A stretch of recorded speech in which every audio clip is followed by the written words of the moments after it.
राज्यातील शाळांमध्ये हिंदी शिकवणं बंधनकारक करण्याच्या निर्णयाला महाराष्ट्र नवनिर्माण सेनेनं विरोध दर्शवला आहे। याच्या विरोधात अकोल्यात शिक्षणाधिकारी कार्यालयामध्ये मनसेनं हिंदी पुस्तकांची होळी केली। राज्य सरकारनं राज्यातील शाळांमध्ये हिंदी भाषेला तिसरी भाषा म्हणून मान्यता दिली आहे। तसंच सर्व शाळांमध्ये हिंदी शिकवणं अनिवार्य केलं आहे।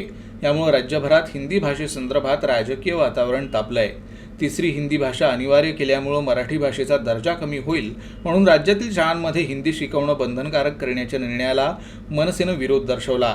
मनसेच्या पदाधिकाऱ्यांनी शिक्षणाधिकारी कार्यालयात ठिय्या आंदोलन करत हिंदी भाषेला विरोध केला।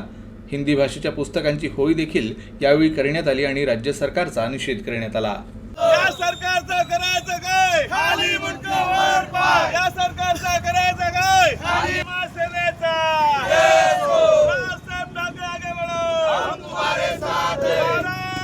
सेनेचा या राज्य सरकारने जे हिंदीची सक्ती भाषेची सक्ती केलेली आहे शाळेवर, त्याच्या निषेधार्थ आम्ही इथे जिल्हा परिषदला आलो होतो।